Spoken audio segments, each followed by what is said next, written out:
We need to talk about this.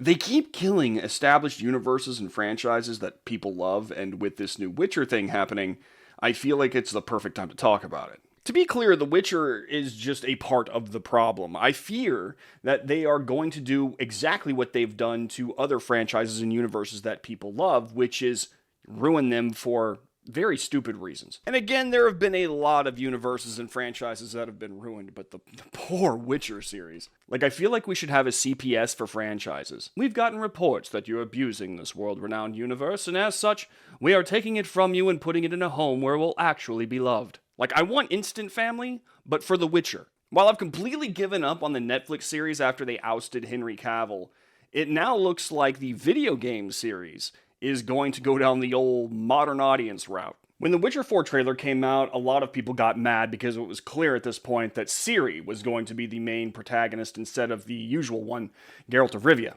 Now, I kind of saw this coming, so I wasn't exactly too surprised when they announced that, but I don't hate Ciri as a character per se, so it wasn't really bothering me that much. A lot of people are worried about Ciri being this undefeatable girl boss who's more powerful than everybody else, and I don't blame them for that, especially given the cultural climate as of late. She did come across a lot of her powers circumstantially. However, I would actually compare her with a character like Anakin Skywalker, who also came across his powers circumstantially, but through a lot of hard work and training became a very skilled fighter, which is exactly what Ciri did too. Moreover, she was taught those skills from the best in the game, Geralt of Rivia, so her being a superb fighter makes a lot of sense to me as a character. She earned it. It's not just something that she naturally had because she's a super powerful girl boss. And there were other people who were mad about the fact that her face does not look like it did in Witcher 3, and I'm sorry to disappoint you guys, but I also am not that upset about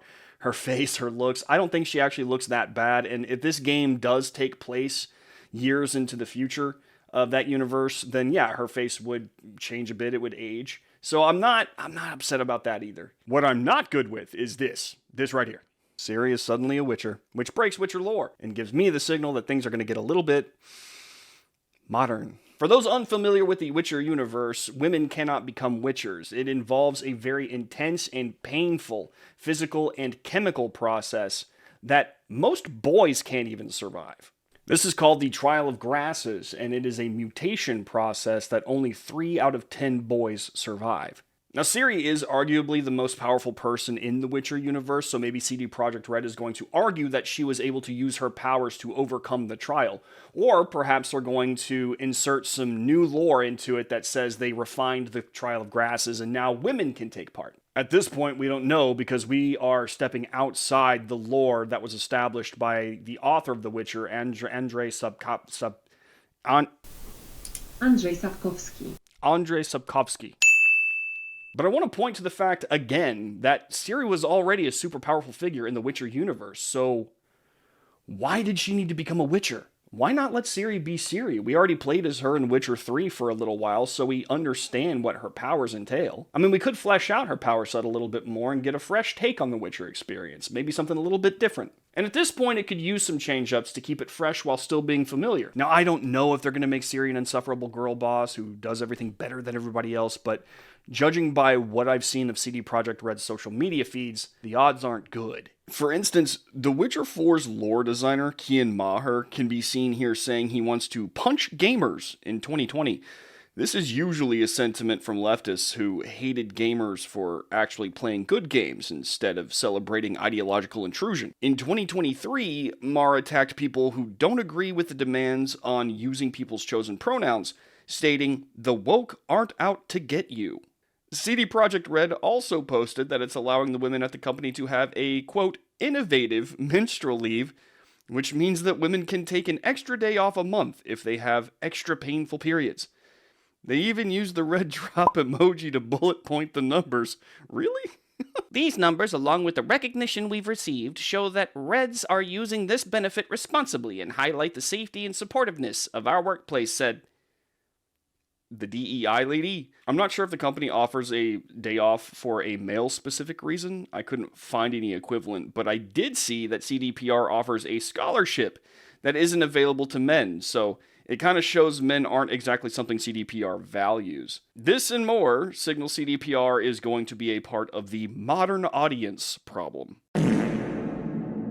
There has been a plague on the entertainment and escapism industries that make the bubonic look like a certain virus with a 98% survival rate that I'm not supposed to talk about on this platform. Franchises and beloved universes have been absolutely destroyed by uncaring writers and producers who have no idea what they have on their hands, and even were encouraged to know nothing going in, and instead were told to create their own thing. I was not very steeped in the comics. I didn't read any comics or do any research. I wasn't familiar with the comics. I wasn't familiar with the movies. We didn't lean into a whole lot of the history of the comic books. Yeah, candidly, we were not enormous comic fans. I wasn't super into superhero comics when I was a kid. I read a lot of like indie press stuff. First thing I was told is don't read the comics. What's worse is that a lot of people see these universes as perfect vehicles to carry the message. They use them to scratch their own ideological itches instead of respecting the universes that were created by far better people than them. And this always fails in one of two ways. For one, the Modern Sensibilities crowd is a club almost no one wants to be in because of how up their own asses they are. Can you imagine how many lives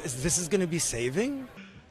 Are you serious? And the other is that these modern sensibilities do not jive with the morals and values that these original stories were trying to get across. But they keep trying to force that square peg into that round hole, and this eventually leads to the breaking of the universe. It's actually not that hard to destroy a very well-established universe. All you really have to do is break its logic. Now, every created universe has what's called a logic, or the rules by which this universe functions. Let's take Star Wars, for instance. The logic of that universe is that the thing holding it together and even guiding events is the Force, a mystical and magical will of the universe. A very small number of people in that universe are attuned to it to the point where they can actually utilize that will themselves and do crazy things such as move objects with their mind, sense things around them without sight, see the future, and even shoot lightning out of their hands. Now, in that universe's central story, the Force was unbalanced, and either through a conscious decision or some natural reaction, the Force sought to correct that with a good old-fashioned immaculate conception to bring forth a chosen one that will fix the problem. George Lucas really is brilliant. I have no idea where he comes up with this stuff. I see what you did there. That is the centralmost piece of logic in the Star Wars universe, and the rule from which all other rules gravitate around. Without it, the entire story of Star Wars falls apart. Then along came Disney. According to the show The Acolyte, which is canon now for some reason, everyone is Force sensitive, and the Immaculate Conception that brought forth Anakin now means absolutely nothing, because you can just do that if you're a lesbian space witch with the power of many. Say it! You say Anakin is Lord!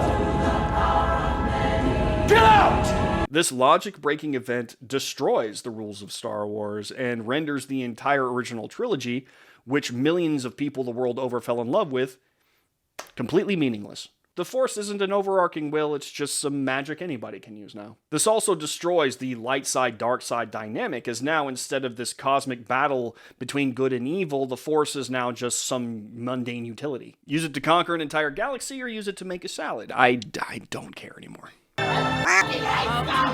The Rings of Power also had its logic-breaking moments, but I think one of the most egregious of them all was the idea that orcs could have loving families. They can't. And saying they can actually disrupts the nature of evil within Middle-earth and also the nature and purpose of the orc within the story. If orcs are capable of love, and they are capable of understanding one of the most powerful and driving forces of goodness, and that suggests that they're just misunderstood and humans and elves are just racist against orcs. This was a ham-fisted attempt to humanize the orcs to give them more stakes and depth. But we've seen the orcs humanized in the main story on more than one occasion. They have displayed thought and wants and ambitions and needs. But even when they're displaying all those things, they're being evil. They delight in torture, and not just of others, but each other. And they've displayed that when they get hungry, they will kill and eat one another. Tolkien made no mistakes when he created the orc. They are unredeemable. Yet the Rings of Power writers decided to modernize the orc by making them more like us to give them depth. but didn't stop to think of the implication this would have on the entire Lord of the Rings universe. And if Sauron is just this manageable threat that didn't require so much blood and sacrifice to defeat, then what's the point of the Lord of the Rings? Rules that Tolkien had applied suddenly don't mean much, and universe-breaking issues start popping up in the story of Middle-earth. If the rules mean nothing and can be changed just because, then everything in that universe is meaningless. And if everything in that universe is meaningless, then what's the point of a story being told within it? There aren't really any stakes. It's just a lot of contrived bullshit that doesn't really go anywhere, or at least tries to go somewhere, but makes no sense as to how it got there at all. This is an issue called and then storytelling. It was very well described by South Park creators Matt Stone and Trey Parker. We can take these beats, which are basically the beats of your outline, and if the words "and then" belong between those beats, you're f***ed, basically. You got something pretty boring. What should happen between every beat that you've written down is either the word therefore or but, right? So what I'm saying is that you come up with an idea and it's like, okay, this happens, right?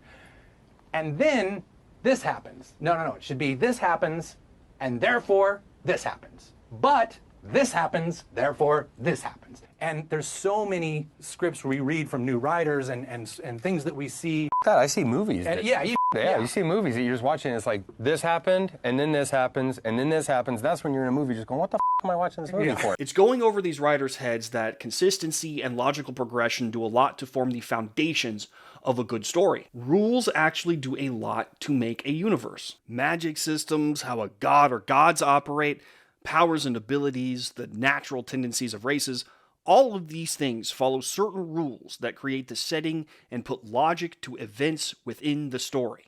And if you suddenly introduce new rules or make old rules irrelevant haphazardly, the entire universe begins to unravel. And this brings me back to Ciri and her status as a Witcher, which doesn't just seem unnecessary, it seems very logic-breaking.